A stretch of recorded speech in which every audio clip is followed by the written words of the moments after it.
लक्ष्मीनाथ समारंभां नाथयामुनमध्यमाम् अस्मदाचार्यपर्यन्तां वन्दे गुरुपरम्पराम्।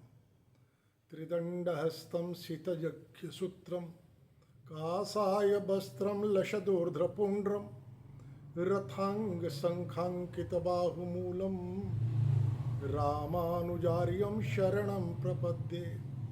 कासायं यज्ञसूत्रं शुचिवपुषि तथा चोर्ध्रपुण्ड्रं च भाले यस्यास्ते दक्षहस्ते कलिकुमतिगिरीन्द्रेन्द्रवज्रं त्रिदण्डं संसाराग्निप्रशान्त्यै भृतजलममलं दारुपात्रं पवित्रं श्रीविश्वक्सेनसूरेः पदकमलयुगं श्रेयसेशं श्रयामि। काषायशोभिकमनीयवरं त्रिदण्डं सेने सजोगिपदपङ्कजभृङ्गराजं वैकुण्ठनाथचरणाम्बुजसक्तचित्तं लक्ष्मीप्रपन्नजतिवर्यमहं प्रपद्ये। कान्तिस्मृतानन्दितशारदेन्दु यत्रैकतो विलसितामसिताङ्गशोभां वृन्दावनेऽपि कृतयामुनगाङ्गसङ्गं राधामुकुन्दयुगलं तदहं नमामि। कृष्णं नारायणं वन्दे कृष्णं वन्दे व्रजप्रियं कृष्णं द्वैपायनं वन्दे कृष्णं वन्दे पृथासुतं। नारायणं नमस्कृत्य नरं चैव नरोत्तमं देवीं सरस्वतीं व्यासं ततो जयमुदीरयेत्। सच्चिदानन्दरूपाय विश्वोत्पत्त्यादिहेतवे तापत्रयविनाशाय श्रीकृष्णाय वयं नुमः। जं प्रव्रजन्तमनुपेतमपेतकृत्यं द्वैपायनो विरहकातर आजुहाव। पुत्रेति तन्मयतया स्तरवोऽभिनेदुस्तं सर्वभूतहृदयं मुनिमानतोऽस्मि। श्रीकृष्ण गोविन्द हरे मुरारे हे नाथ नारायण वासुदेव।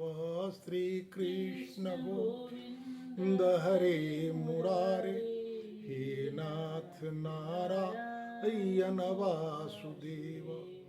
हे नाथ नारायण वासुदेव हे नाथ नारायण वासुदेव। हे नाथ नारायण वासुदेव हे नाथ नारायण। श्री कृष्ण गोविंद हरे मुरारे हे नाथ नारायण वासुदेव। प्रेम से बोलिए भागवत भगवान की जय। श्री रामानुजाचार्य स्वामी जी महाराज की जय। श्री जीयर स्वामी जी महाराज की जय। श्री राधा कृष्णचंद्र भगवान की जय। नारायण। भक्ति के पुत्र ज्ञान और वैराग्य के असामयिक वार्धक्य से भक्ति देवी जो पीड़ित थी, दुखी थी, उनके दुख को दूर करने के लिए अपने स्तर से देवर्षि नारद जी ने जो प्रयास किया, उस प्रयास का परिणाम अपेक्षा के अनुकूल नहीं निकला। आकाशवाणी हुई कि ज्ञान वैराग्य के नव यौवन के लिए आप सत्कर्म करें। उस सत्कर्म क्या है, इसकी खोज में निकले देवर्षि नारद को सनकादि ऋषियों से भेंट हुई। सनकादि ऋषियों ने सत्कर्म के रूप में श्रीमद् भागवत सप्ताह ज्ञान, श्रीमद् भागवत महापुराण के वाचन का निर्देश दिए। देवर्षि नारद सनकादि ऋषियों द्वारा श्रीमद् भागवत महापुराण के वाचन के माध्यम से भक्ति के ज्ञान और वैराग्य पुत्रों के नव तारुण्य की संभावना स्पष्ट जब हुई तो देवर्षि नारद ने कहा, ज्ञान यज्ञम करिष्यामि सुख शास्त्र कथोज्वलम भक्ति ज्ञान विरागाणाम स्थापनार्थम प्रयत्नतः। अब मैं भक्ति ज्ञान और वैराग्य को स्थापित करने के लिए प्रयत्न पूर्वक श्री सुखदेव जी के द्वारा कहे हुए भागवत शास्त्र की कथा का उज्जवल ज्ञान यज्ञ करूंगा। अब कुत्र कार्यो मया यज्ञ स्थलम तदवाच्यतामिह महिमा शुक शास्त्र से वक्तव्यो वेद पारगही। शनकादि ऋषियों से देवर्षि नारद जी ने निवेदन किया कि आप संपूर्ण वेद के पारगामी है, वेद को पार कर चुके हैं, अर्थात वेद के सारे तत्वों को आप जानते हैं। यह कथा मुझे कहाँ करनी चाहिए, कोई ऐसा स्थान हो तो आप बतलाएं, और सुख शास्त्र की महिमा क्या है यह भी आप बतलाएं। यह कथा को कितने दिनों में और किस प्रकार सुनना चाहिए, आप इसका भी सम्यक प्रकार से वर्णन करें। देवर्षि नारद के इन जिज्ञासाओं को सुनकर शनकादि ऋषियों ने कहा, श्रेणु नारद वक्षामो विनम्राय विवेकिने गंगा द्वार समीपे तु तटम आनंद नामकम। हे नारद जी, आप बड़े विनीत और विवेकी हैं, ध्यानपूर्वक आप सुने। हरिद्वार के पास आनंद नामक एक घाट है, वहाँ अनेक ऋषि रहते हैं, देवता और सिद्ध लोग भी उस स्थान का सेवन करते हैं। भांति भांति के वृक्ष लताओं के कारण वह बड़ा ही सघन है, और वहाँ की बालू जो है भूमि बड़ी ही कोमल है। घाट बड़ा ही सुरम्य और एकांत प्रदेश में है। वहाँ सदैव सुनहले कमल के सुगंध भरे रहते हैं। आसपास रहने वाले सिंह आदि हिंसक जंतु भी परस्पर वैर भाव का परित्याग कर करके एक दूसरे के जीवन में किसी प्रकार की असुविधा उत्पन्न नहीं करते। वहाँ आप बिना विशेष प्रयत्न के ही ज्ञान यज्ञ आरंभ करें। उस स्थान पर कथा में अपूर्व रस का उदय होगा। भक्ति भी अपनी आँखों के ही सामने निर्मल और जराजीर्ण अवस्था में पड़े हुए ज्ञान और वैराग्य को साथ लेकर आएंगी, क्योंकि जहाँ भी श्रीमद् भागवत की कथा होती है वहाँ ये भक्ति आदि अपने आप पहुँच जाते हैं। वहाँ कानों में कथा शब्द पढ़ने से ही तीनों तरुण हो जाएंगे। अब विचार करना है कि हरिद्वार में ही उन्होंने क्यों कहा। हरिद्वार शब्द का अर्थ है कि जिस स्थान से परमात्मा श्रीमन नारायण के पास पहुँचना संभव है, जहाँ दरवाज़ा खुलता है, उसका नाम है हरिद्वार। आनंद नामक घाट है, तो आनंद का अर्थ होता है जहाँ किसी प्रकार का अवसाद न हो, किसी प्रकार की व्यथा न हो, साधन जन्य सुविधा में सुख होता है। और बिना साधन के भी जब व्यक्ति अपने आत्मा के साथ संचार करता है तो वहाँ आनंद की अनुभूति होती है, क्योंकि आत्मा आनंद स्वरूप है। तो वहाँ आत्मचेता लोग रहते हैं, इसलिए आप वहाँ करें। कथा का आयोजन जब भी किया जाए तो उस स्थान पर ऐसे लोगों का आना जाना न हो जो नास्तिक हो, क्योंकि नास्तिकों के आने से कथा में विक्षेप की संभावना बन जाती है। सुत जी कहते हैं सनकादि ऋषियों से कि एवं मुक्त्वा कुमारस्ते नारदेन समम ततः गंगा तटम समाजगमु कथा पानाय सत्वरा। कहते हैं सुत जी कि इस प्रकार नारद जी के साथ सनकादि ऋषि श्रीमद् भागवत कथामृत का पान करने के लिए तुरंत गंगा तट पर चले आए। जहाँ विशाल नामक वन में, बदरी बन के विशाल नामक नगर में जो सनकादि ऋषियों से संवाद हुआ, उस संवाद में श्रीमद् भागवत कथा के लिए आनंद नामक वन घाट को सुनिश्चित किया गया। तो जैसे ही सुनिश्चित हुआ, पल भर भी विलंब नहीं किए, क्योंकि सत्कर्म के लिए किए जाने वाले संकल्प के लिए प्रतीक्षा नहीं करनी चाहिए, क्योंकि प्रतीक्षा ही रह जाती है, तत्क्षण उस कार्य में लग जाना चाहिए। इसीलिए हमारे यहाँ कहा जाता शुभस्य शीघ्रम, शुभ कार्य मन में आया संकल्प और उस कार्य में लग जाइए। जदा यातस्तटम तेतु तदा कोलाहलोप्यभूत भूर्लोके च देवलोके च ब्रह्मलोके तथैव च। शनकादि ऋषि और देवर्षि नारद श्रीमद् भागवत कथा के वाचन यज्ञ के आयोजन के लिए गंगा तट के आनंद घाट पर जब जाने लगे तो जैसे ही उन्होंने संकल्प लिया और वहाँ के लिए यात्रा आरंभ की तो अनायास श्रीमद् भागवत ज्ञान यज्ञ की इस आयोजन की चर्चा सर्वत्र परिव्याप्त हो गई, भूलोक, भूवरलोक और स्वरलोक तक। परिणाम क्या हुआ? श्रीमद् भागवत पीयूष पानाय रसलंपटा धावंतोप्यायु सर्वे प्रथम ये च वैष्णवा। लंपट कहते हैं जिसके भीतर किसी प्रकार की मर्यादा नहीं होती। तो कथा सुनने में मर्यादा की अपेक्षा नहीं रखनी चाहिए। ये नहीं कि फलाने जगह कथा हो रही है, हमको आदर पूर्वक नहीं बुलाया गया, वहाँ अच्छे प्रसाद की व्यवस्था नहीं हुई, बैठने की समुचित व्यवस्था नहीं की गई, इसलिए मुझे कथा सुनने नहीं जाना है। कथा रस के रसिक जो होते हैं वो किसी प्रकार के सम्मान और आदर की अपेक्षा नहीं पालते। ये कौन कौन लोग थे? भृगु ऋषि, वशिष्ठ, च्यवन, गौतम, मेधातिथि, देवल, देवरात, परशुराम, गाधी, विश्वामित्र, शाकल, मृकंडुपुत्र, जाजाली, पिप्पलाद, जोगेश्वर, व्यासदेव, पराशर, सुक, जजाली, ये सभी अकेले नहीं गए, अपने पुत्र, पत्नी और शिष्यों के साथ गए। क्यों साथ गए? यदि अकेले जाते और कथा सुनकर अपने घर में आकर के उस कथा के अनुसार जीवन जीने का प्रयत्न करते तो परिवार में एक अव्यवस्था बन जाती। तो अपने सारे परिवार के लोगों को लेकर गए ताकि वहाँ जब कथा सुनाई जाए तो सारे लोग कथा के तत्व को समझ सके और अपने जीवन में ढाल सके। और तो और वेदांतानि च वेदास मंत्रास्तंत्रा समूर्तय 10 सप्त पुराणानि 6 शास्त्राणि तथायु। वेद, वेदांत, मंत्र, तंत्र, 17 पुराण और 6 शास्त्र मूर्तिमंत होकर के वहाँ पर गए। गंगा आदि नदियाँ, पुष्कर आदि सरोवर, कुरुक्षेत्र, समस्त दिशाएं, दंडक आदि वन, हिमालय आदि पर्वत, देव, गंधर्व, दानव सभी कथा सुनने चले गए। जो लोग अपने गौरव के कारण नहीं आए उनको भी महर्षि भृगु समझा बुझा कर के ले आए।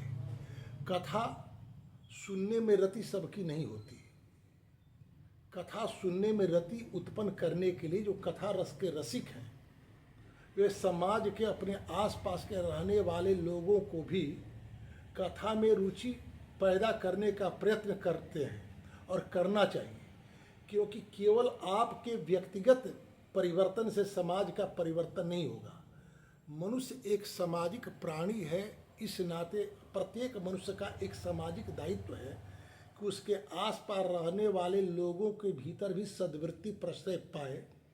इसलिए मान और अपमान की चिंता छोड़कर अपने आसपास के लोगों को प्रेरित करना चाहिए। हो सकता है कि प्रेरित करते समय सामने वाला व्यक्ति आपके प्रति कुछ कटु हो जाए, तो उसके कटु होने की पीड़ा का अनुभव नहीं करना चाहिए, बल्कि उसे सत्प्रेरित करना चाहिए। कहते हैं सुत जी कि दीक्षिता नारदे नाथ दत्तम आसनमुत्तमम कुमारा वंदिता शर्वै निषेधु कृष्ण तत्परा।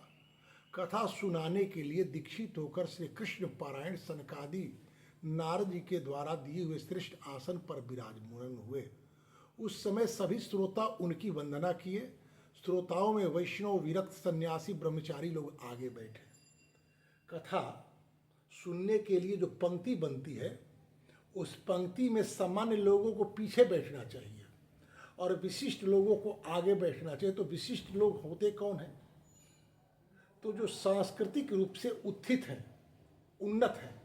ये नहीं कि कथा में बहुत अधिक सहयोग राशि जिन्होंने दिया है उनको विशिष्ट बना करके आगे बैठा दिया जाए। पहले के दिनों में कथा का जो आयोजन होता था तो उन कथाओं में जो समृद्ध व्यक्ति थे वे तो सहयोग करते थे, लेकिन जो सांस्कृतिक व्यक्ति थे वैचारिक स्तर पर वे लोग ही कथा का आयोजन कराते थे। तब कथा का प्रभाव होता था कि उससे सांस्कृतिक प्रसार होता था। लेकिन आज कथा के आयोजन कराने वाले लोगों की स्थिति बारीकी हो गई है, इसलिए कथा अपना पूरा फल नहीं दे पा रही। कहते हैं श्रोताओं में वैष्णव, विरक्त, सन्यासी, ब्रह्मचारी लोग आगे बैठे। सबके आगे नारद जी बैठे। एक और ऋषि वर्ग बैठा, दूसरी एक और देवता लोग बैठे, एक और वेद उपनिषद, एक और तीर्थ और दूसरी ओर स्त्रियां बैठी। उस समय चारों ओर जय जयकार, नमस्कार, शंख की ध्वनि होने लगी। अबीर, गुलाल, धान का लावा, फूलों की वर्षा होने लगी। और तो और देवता लोग श्रेष्ठ विमानों पर बैठ कर के स्वर्ग के कल्प वृक्ष के फूल ला करके यहाँ पर ऊपर से छिड़के। सूर्य कहते हैं एवं तेष्वक् चित्तेषु श्रीमद्भागवतस्य च महात्म्यम उचीरेत स्पष्टम नारदाय महात्मने। इस प्रकार पूजा समाप्त होने पर सब लोग एकाग्रचित्त हो गए। शनकादि ऋषि महात्मा नारद को श्रीमद् भागवत का महात्म्य स्पष्ट सुनाने लगे। महात्म्य सुनाते हुए सनकादि ऋषियों ने क्या कहा? अथते वर्णते स्माभिर महिमा शुक शास्त्र यश्य श्रवण मात्रेण मुक्ति करतले स्थिता। हम आपको श्रीमद् भागवत शास्त्र की महिमा सुनाते हैं। इसके श्रवण मात्र से मुक्ति हाथ करतल हो जाती है। मुक्ति के बहुत प्रयत्न करने की आवश्यकता नहीं होती। भागवत सुने और मुक्ति आ गई। श्रीमद् भागवत की कथा का सेवन कितने बार किया जाए? बहुत से लोग कहते कि अभी तो कुछ दिन पहले कथा हमने सुनी है, तो कहते हैं सदा सेव्या श्रीमद् भागवती कथा जस्या श्रवण मात्रेण हरिश्चित्तम समाश्रयेत। भागवत की कथा नित्य निरंतर सुननी चाहिए। भगवान राम जब चित्रकूट गए थी महर्षि भारद्वाज के आश्रम पर, तो महर्षि भारद्वाज से उन्होंने पूछा कि वनवास काल में मुझे कहाँ रहना चाहिए। महर्षि भारद्वाज ने कहा कि जिनके कान आपकी कथा सुनने से तृप्त न हो और सुनने की उत्तरोत्तर इच्छा होने लगे, तो उनके हृदय में आपको रहना चाहिए। तो यहाँ भी सनकादि ऋषि कहते सदा सेव्या श्रीमद् भागवती कथा जस्या श्रवण मात्रेण हरिचित्तम समाश्रयेत। बार बार सुननी चाहिए, क्योंकि इस कथा को सुनने से भगवान श्री श्रीमन नारायण हृदय में आकर विराजमान हो जाते हैं। इस ग्रंथ का परिमाण क्या है? तो 18,000 श्लोक है, 12 स्कंध है और श्री सुखदेव जी और राजा परीक्षित के बीच का संवाद है। यह भागवत शास्त्र ध्यान देकर सुनना चाहिए। संसार में तावत संसार चक्रेश्विन भ्रमते ज्ञानतः पुमान यावत कर्णगता नास्ति सुख शास्त्र कथा क्षणम। संसार में अज्ञानता के कारण जीव तभी तक चक्र काटता है, भ्रमण करता है, जब तक उसने सम्यक प्रकार से भागवत की कथा नहीं सुनी। सम्यक प्रकार से, ये नहीं कि उचटती दिया नहीं, ध्यानपूर्वक। किम श्रुते बहुवी शास्त्री पुराणे भ्रमवावही एवं एकम भागवतम शास्त्र मुक्तिदानी न गर्जति। जब श्रीमद् भागवत यह घोषणा करता है कि मैं मुक्ति देने में समर्थ हूँ, तो अन्य शास्त्रों में श्रम करने की क्या आवश्यकता है? कथा भागवतस्यापि नित्यम भवति जदगृहे तदगृहम तीर्थ रूपम ही वसताम पाप नाशनम। जिस घर में नित्य निरंतर भागवत की कथा होती है, वह घर तीर्थ स्वरूप हो जाता है। अश्वमेध शस्त्राणि वाजपेय शतानि च सुख शास्त्र कथाया च कलाम नारहति षोडशी। अश्वमेध यज्ञ, वाजपेय यज्ञ, अश्वमेध यज्ञ 1000 बार कोई अश्वमेध यज्ञ करे, 100 बार कोई वाजपेय यज्ञ करे, उससे जिस फल की प्राप्ति होती है, श्रीमद् भागवत का एक बार सम्यक प्रकार से श्रवण किया जाए, तो श्रीमद् भागवत श्रवण का जो फल है उसके 16वें अंश के बराबर भी 1000 अश्वमेध और 100 वाजपेय यज्ञ के संगठित परिणाम बराबरी नहीं कर सकते। तावत पापानि देहेस्मिन् निवसन्ति तपोधना यावत न श्रूयते सम्यक श्रीमद् भागवतम नरे। सनकादि ऋषि कहते हे तपोधन, हे नारद जी, जब तक लोग अच्छी तरह से श्रीमद् भागवत का श्रवण नहीं कर लेते, तभी तक उनके शरीर में पाप निवास करता है। फल की दृष्टि से शुक शास्त्र कथा की समता गंगा, गया, काशी, पुष्कर या प्रयाग कोई तीर्थ भी नहीं कर सकता। यदि आपको परम गति की इच्छा है, तो आपने मुख से श्रीमद् भागवत महापुराण के एक श्लोक, आधा श्लोक, 1/4 श्लोक का भी नित्य नियम पूर्वक पाठ करना चाहिए। ओंकार, ओम, प्रणव, गायत्री, पुरुषोक्त, तीनों वेद, श्रीमद् भागवत, ओम नमो भगवते वासुदेवाय, 12 मंत्र, भगवान सूर्य, प्रयाग, संवत्सर, ब्राह्मण, अग्निहोत्र, गौ, द्वादशी तिथि, तुलसी, बसंत ऋतु, भगवान पुरुषोत्तम, इन सब में बुद्धिमान लोग किसी प्रकार का अंतर नहीं करते।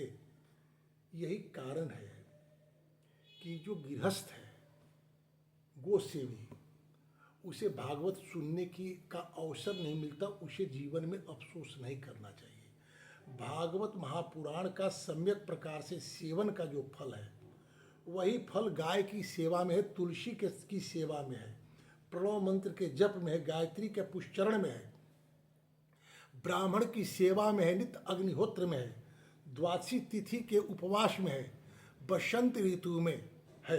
ये सारे फल में समता है, किसी प्रकार में कोई न्यून और कोई अधिक नहीं है। जो वस्तुतः अहर्निश अर्थ से श्रीमद् भागवत शास्त्र का पाठ करता है, उसके करोड़ों जन्मों के पाप नष्ट हो जाते, इसमें संदेह नहीं है। जो पुरुष नित्य प्रति भागवत का आधा चौथाई श्लोक भी पढ़ता है, उसे राजसूय यज्ञ, अश्वमेध यज्ञों का फल मिलता है। नित्य भागवत का पाठ करना, भगवान का चिंतन करना, तुलसी को सींचना, गाय की सेवा करना, ये चारों एक समान है। जो पुरुष अंत समय में श्रीमद् भागवत का वाक्य सुन लेता है, उस पर प्रसन्न होकर भगवान उसे बैकुंठ लोक में निवास करने का अवसर उपलब्ध कराते हैं। और जो व्यक्ति यदि सामर्थ्य है तो सोने का सिंहासन बनाकर उस पर श्रीमद् भागवत की स्थापना कर कर किसी वैष्णव ब्राह्मण को दान देता है, तो उसे सायुज्य मुक्ति की प्राप्ति होती है। सायुज्य मुक्ति का अर्थ सालोक के सारूप्य, सायुज्य, ये सब मुक्तियों का भेद है। अर्थात बैकुंठ लोक में जो सुख है, वह सुख उसके जीवन में अनुभव होने लगता है। जिस दुष्ट ने अपनी सारी आयु में चित्त को एकाग्र करके श्रीमद् भागवत का थोड़ा भी रसास्वादन नहीं किया, उसने तो अपना सारा जन्म चंडाल और गड्ढे के समान व्यर्थ ही गवा दिया। चंडाल किसे कहते हैं और गड्ढा का अर्थ क्या है? यहाँ पर गड्ढा का काम है भार ढोना। संसार में जो अपने कुटुंबों का भार ढोने के लिए ही नीति और अनीति का विचार किए बिना जीवन पर्यंत काम करता है, वह गड्ढे के समान है। गड्ढे को मिलता क्या है? धोबी जो है उस पर गट्ठर लादता है, उस पर स्वयं बैठ जाता है और नदी के किनारे जाकर गट्ठर उतार करके उसके दोनों पांव को छान करके छोड़ देता है। इसी तरह से संसार में जो लोग अपने केवल और केवल कुटुंब के पोषण के लिए ही नीति अनीति का बिना विचार किए दिन रात श्रम करते हैं, उनके जो पुत्र हैं, उनके जो कुटुंबी हैं, बुढ़ापे में उनके पैर को छान देते हैं कि अब आप यहीं बैठिए, इधर उधर आप मत कीजिए और जो आपको रूखी सूखी मिल रही है उसी से अपनी व्यवस्था चलाएं। बेचारे गधे को कभी सानी मिलता है क्या? गाय और बैल जैसे सूखा घास चरता है। और चंडाल किसे कहते हैं?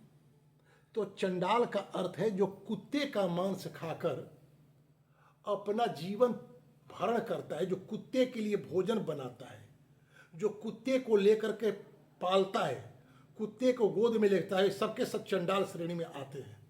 तो ऐसे लोग होते हैं जो भागवत की कथा नहीं सुनते, उनकी भी समता बराबरी वही है। मिथ्या स्वजन्म जननी दुख भाजा, और वे अपनी माता को केवल प्रसव पीड़ा देने के लिए ही संसार में आते हैं। कहते हैं जिसने सुख शास्त्र का थोड़ा भी वचन नहीं सुना, वह पापात्मा जीते जी मुर्दे के समान है। पृथ्वी के भारत स्वरूप उसे पशु तुल्य मानना चाहिए। ऐसे जीवन को धिक्कार कर रहे हैं। यो तो स्वर्ग लोक में देवताओं में प्रधान इंद्रादि कहते हैं। यह बात सामान्य लोग नहीं कहते, इंद्रादि देवता कहते हैं। ये ऐसे देवता है जिस देवता ने सुख शास्त्र को प्राप्त करने के लिए परीक्षित को कथा सुनाने बैठे श्री सुखदेव जी के सामने अमृत का घट लेकर आए थे।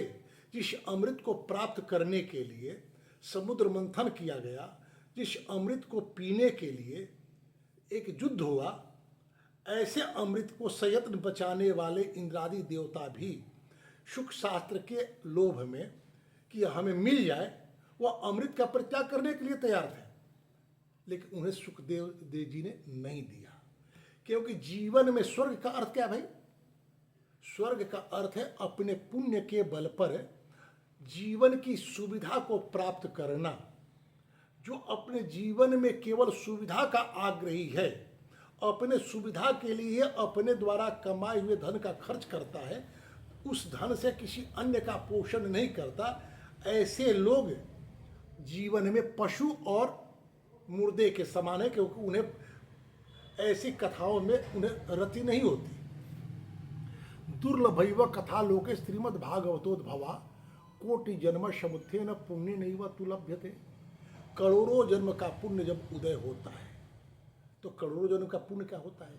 संसार में आने वाले जीव पाप और पुण्य दोनों को लेकर आते हैं। केवल पाप के कारण नहीं आते, केवल पुण्य के कारण नहीं आते। जो केवल और केवल पाप कर जिनके जीवन में, वो तो नरक में रहते हैं, और जिनके जीवन में पुण्य है वो स्वर्ग में रहते हैं। जब शेष होता है, शेष का अर्थ क्या होता है? शेष जब हम विषम संख्या में भाग देते हैं, तो विषम संख्या केवल अपने संख्या से ही कटता है, अपने समान धर्मी से, अन्यथा उसमें शेष रह जाता है। जब निशेष हो जाता है, अर्थात कुछ नहीं बचता, न पाप बचता है और न पुण्य बचता है, तो वह व्यक्ति न स्वर्ग में रहता है, न मृत्यु लोक में रहता है, न नरक में रहता है, वह तो बैकुंठ चला जाता है, उसकी मुक्ति हो जाती है। तो कहते कोटि जन्म समुत्थेन पुण्य नैव तुलभ्यते। करोड़ों बार जन्म लिया और उसके थोड़े थोड़े पुण्य बचे रहे, तो उन पुण्यों का जब समुच्चय बनता है, घनीभूत होता है वो पुण्य, तो उसके भीतर जिज्ञासा जगती है कि भागवत की कथा सुननी चाहिए। और तब वह प्रयत्न करते। तेन वियोग निधे धीमन श्रोतव्यास प्रयत्नतः दीना नाम नियमो नास्ति सर्वदा श्रवणम। सरकादी ऋषि कहते हैं कि जब आपके जीवन में पुण्य का उदय होता है तो इसकी प्राप्ति होती है। हे नारद जी, बड़े बुद्धिमान और योग निधि हैं आप, प्रयत्न पूर्वक कथा का श्रवण कीजिए। इसे सुनने के लिए दीन की कोई मर्यादा नहीं है। ये नहीं कि आज ही सुना जाए, इतने दिनों में ही सुना जाए, ऐसी कोई मर्यादा नहीं है। लेकिन इस कलयुग में लोगों की प्रवृत्ति स्थिर नहीं रहे। आयु की सुनिश्चितता नहीं, स्वास्थ्य की सुनिश्चितता नहीं, तो उन्होंने कहा कि तो इसे 1 सप्ताह में सुन लेना चाहिए,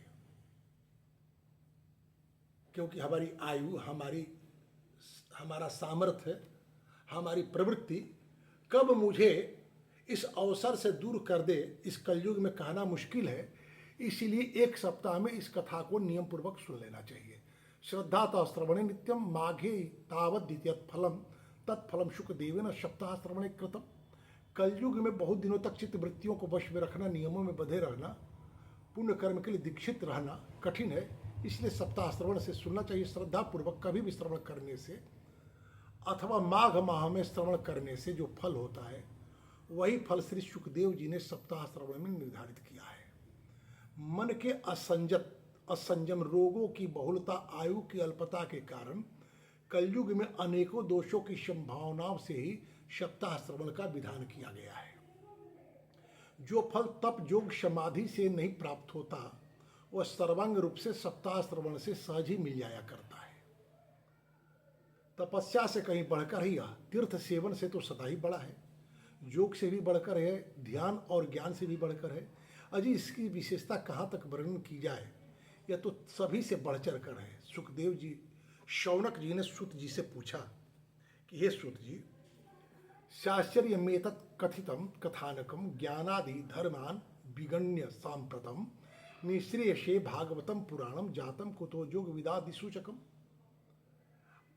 सूत जी, यह तो आपने बड़े आश्चर्य की बात कही। अवश्य यह भागवत महापुराण योग वेत्ताओं ब्रह्मा जी के भी आदि कारण श्री नारायण का निरूपण करता है, परंतु ये मोक्ष की प्राप्ति में ज्ञान आदि सभी साधनों का तिरस्कार करके इस युग में उनसे भी कैसे बढ़ा चढ़ा है। तो सूत जी कहते हैं, जदा कृष्णो धाराम त्यक्त्वा स्वपदम गन्तुमद्यतः एकादशम परिश्रोत्यात् अपि उद्धवो वाक्यम अब्रवीत। प्रभास क्षेत्र में जब भगवान श्री कृष्ण उद्धव जी को श्रीमद् भागवत महापुराण के एकादश स्कंद तक की कथा स्वयं सुनाई तो उद्धव जी के मन में एक जिज्ञासा हुई, एक आशंका हुई भविष्य को लेकर। उन्होंने भगवान से कहा, त्वं तु जास्यामि गोविंद भक्त कार्यम विधाय च मत चित्ते महति चिंता तम श्रुत्वा सुखमावह। हे गोविंद, आप संसार में अवतार लेकर भक्तों का कल्याण कर अपने परम धाम को पधारना चाहते हैं, किंतु मेरे मन में एक बड़ी चिंता है, आप कृपया शांत करें। चिंता क्या है? आगतोयम कलिर घोरो भविष्यन्ति पुनः खला तत्संगेरे वसंतोपि गमिष्यन्ति उग्रताम जदा। कलयुग के आने के बाद खलों की संख्या बढ़ जाएगी और उन खलों की संगति के कारण जब संत भी क्रूर कर्म हो जाएंगे तो पृथ्वी किसके शरण में जाएगी? भगवान जो अवतार लेते हैं तो अधर्म का नाश करने और धर्म की स्थापना के लिए नहीं आते। वे तो वहाँ बैठे बैठे भ्रूभंग मात्र से अधर्म को समाप्त करके धर्म की स्थापना कर सकते हैं। भगवान आते हैं तो केवल एक कार्य के लिए, संतों पर अनुग्रह करने के लिए। संसार में जो संत हैं भगवान की कृपा प्राप्त करना चाहते हैं, भगवान का दर्शन करना चाहते हैं, इस उद्देश्य से अपने जीवन को नियमबद्ध करते हैं।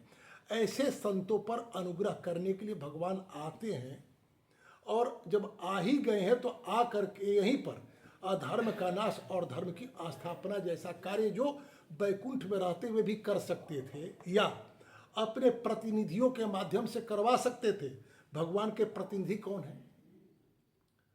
भगवान का जो अवतार होता है, अंशावतार, अंशांशावतार, आवेशावतार, पूर्णावतार, परिपूर्णतमावतार। तो भगवान का जो अंशावतार है वे भगवान के वैकुंठ में रहने वाले नित्य जीव ही हैं। मारीच आदि ऋषि वे भगवान के सृष्टि क्रम को अनुक्रमित करने के लिए आते हैं।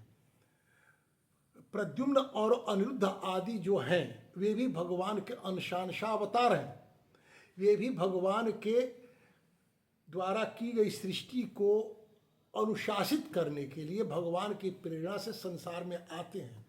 तो भगवान तो अपने प्रतिनिधियों से भी अधर्म का नाश और धर्म की स्थापना करा सकते हैं। भगवान विभूति अध्याय में स्वयं कहते हैं कि जिसमें विशेष तेज हो, विशेष सामर्थ्य हो, उसमें मेरी धारणा करनी चाहिए। यही कारण है कि सनातन धर्म के राजतंत्रीय व्यवस्था में राजा में विष्णु को देखने की अवधारणा बतलाई गई है। संसार में कुछ ऐसे राजा होते हैं जो धर्म की स्थापना करने के लिए दुष्टों का दमन करते हैं। तो ऐसे राजा के माध्यम से भी अधर्म का नाश और धर्म की स्थापना करा सकते हैं भगवान। लेकिन भगवान आते हैं संतों पर अनुग्रह करने के लिए। लेकिन यदि संत भगवद अनुग्रह की प्राप्ति के लिए नियम आबद्ध होने के बदले बढ़े हुए खलों की संगति के साहचर्य के कारण यदि क्रूर कर्म हो जाए तो फिर पृथ्वी देवी किसके शरण में जाकर के आपका अनुग्रह प्राप्त करने के लिए उनसे प्रार्थना करेंगे कि आप चल करके भगवान से कह दें कि पृथ्वी का भूभार हरण करने के लिए आप अवतार धारण करें। तो संतों की अनुग्रह, संतों के प्रार्थना पर ही भगवान आते हैं। और जब संत ही क्रूर कर्मा हो जाएंगे, आज देखा जा सकता है साधु होने की प्रवृत्ति कम है, साधु बनने की प्रवृत्ति अधिक है। साधु होना और साधु बनना दोनों दो बातें हैं। साधु होना स्वाभाविक है और साधु बनना साधुओं के प्रति लोगों की जो श्रद्धा है उस श्रद्धा से प्राप्त होने वाले साधन का सुख भोगने के लिए बहुत से लोग साधु बनने का प्रयत्न करते हैं। और ऐसे साधुओं के कारण बड़ी क्षति होती है समाज के में, संस्कृति की। काल ने भी साधु ही था जो आया था भगवान के कार्य के लिए जाने वाले हनुमान जी को रोकने के लिए। राम कथा सुनबे को रसिया हनुमान जी को राम कथा सुनाने लगा।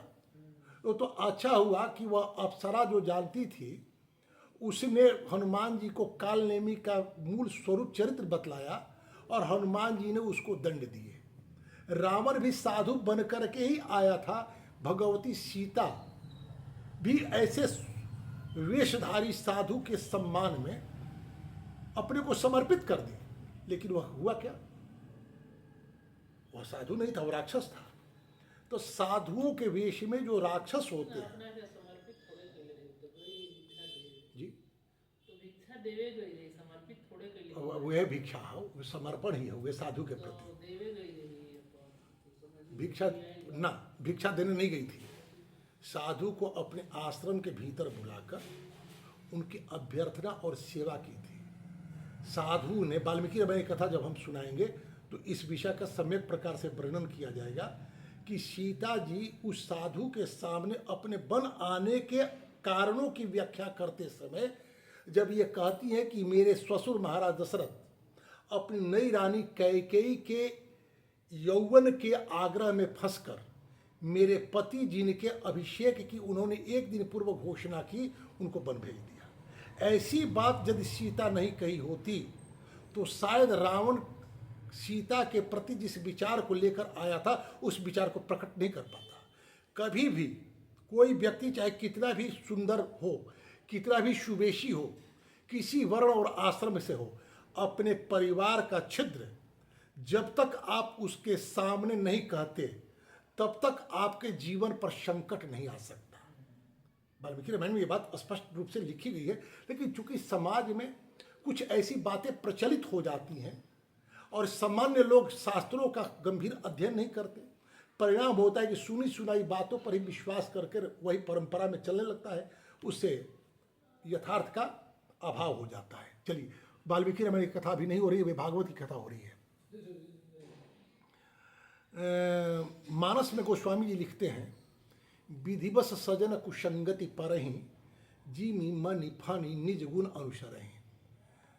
सांप में ही मणि जन्म लेता है, लेकिन ना तो मणि में विष व्याप्त होता है और ना ही मणि की शीतलता सर्प में प्रवेश करती है। सर्प अपने विष के ताप से तपते रहता है। लेकिन ठीक उसी प्रकार संत के जीवन में जो असंत आते हैं, विधिवत सजन कुसंगति पर ही, तो जो सच्चा संत होता है उसके जीवन में ऐसे खलों का के जीवन का प्रभाव नहीं पड़ता संगति का। लेकिन सबसे बड़ी क्षति क्या होती है? उस संतों को असंतों से घिरा हुआ देखकर संत के प्रति सच्ची श्रद्धा रखने वाले लोग उस असंत के घेरे के को पार नहीं करते और लौट आते हैं, संतों पर एक गलत आरोपण कर देते हैं। इसलिए समाज में एक दिग्भ्रम की स्थिति न बने, सच्चे संतों को भी अपने आसपास असंतों के घेरा से बचना चाहिए, ताकि जो संत के साहचर्य से सांस्कृतिक लाभ लेना चाहते हैं उन्हें किसी प्रकार की बौद्धिक व्यामोह की स्थिति का सामना न करना पड़े। कहते तदा भारवती भूमि गोरूपीयम कमाश्रय अन्यो न दृश्यते प्रातः त्वतः कमल लोचन। हे कमल लोचन, हे भगवान, आपको छोड़कर के कोई दूसरा मार्ग नहीं दिखता जो इस संसार का कल्याण कर सके। उद्धव जी के इन वाक्यों को सुनकर भगवान श्री कृष्ण विचार किए और अपने तेज को लेकर स्वकीयम यद भवत तेजस तच्च भागवतो दधात तिरोधाय प्रविष्टोम श्रीमद् भागवतारणवम। अपने ही तेज को श्रीमद् भागवत में डाल दिए। इस प्रकार श्रीमद् भागवत मात्र एक ग्रंथ न होकर के भगवान श्री कृष्ण की वांगमयी मूर्ति हो गई। इसलिए सेवनात् श्रवणात् पाठात् दर्शनात् पापनाशिनी। सेवन करने से, इसका श्रवण करने से, इसका अनुसरण करने से, दर्शन करने से भी जीवन के पाप शांत हो जाते। सप्ताह श्रवंति न सर्वेभ्यपधिकम कृतम साधनानि तिरस्कृत्य कलौ धर्मो यमीरितः। कलिकाल में यही ऐसा धर्म है जो सारे दुख, दारिद्र्य, दुर्भाग्य और पापों को शांत कर देता है, काम, क्रोध आदि शत्रुओं पर विजय दिलाता है। अन्यथा भगवान की इस माया से पीछा छुड़ाना देवताओं के लिए भी कठिन है। मनुष्य तो इसे छोड़ कैसे सकते हैं। इससे छूटने के लिए सप्ताह श्रवण का विधान किया गया।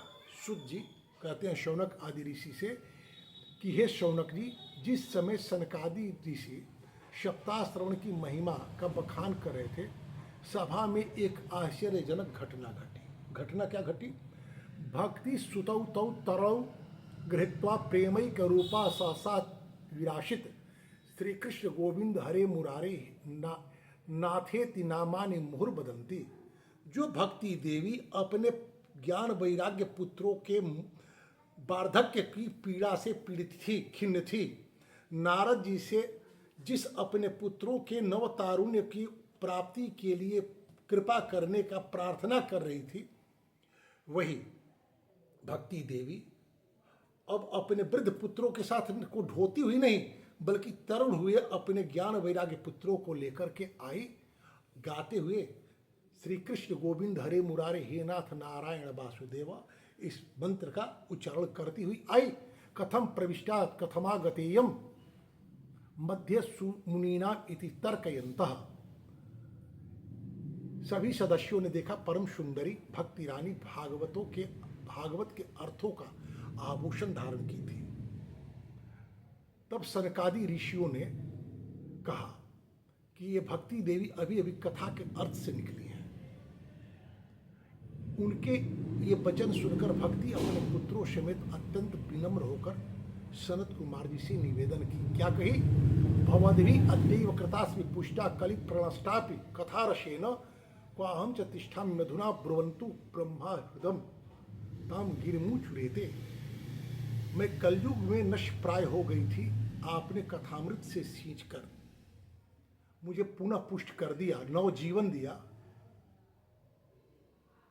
अब आप यह बतलाने की कृपा करें मैं रहूं कहाँ, मेरे लिए स्थान सुनिश्चित कर दें, क्योंकि कलयुग का जो प्रभाव है, यह प्रभाव कहीं मेरे जीवन पर फिर आकर के मुझे खिन्न न कर दे, इसलिए आप मुझे सुरक्षित स्थान दे दें। तो भक्ति देवी के इस निवेदन को सुनकर सनकादि ऋषियों ने कहा कि वैष्णवों के हृदय में आप निवास करें। भगवान के जो भक्त होते उनके जीवन पर कलयुग का प्रभाव नहीं पड़ता, उनके हृदय में आप सुरक्षित रहेंगी। तो अब भक्ति देवी सनकादि ऋषियों की अनुज्ञा से, आज्ञा से, परामर्श से भक्तों के हृदय में निवास करने लगी। यह श्रीमद् भागवत जो है साक्षात भगवान का विग्रह है। इसकी महिमा कितना भी वर्णन किया जाए अल्प है।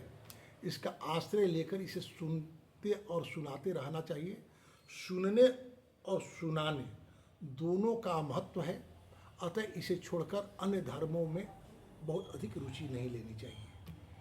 दो बार भगवान का नाम। श्री कृष्ण गोविंद हरे मुरारे हे नाथ।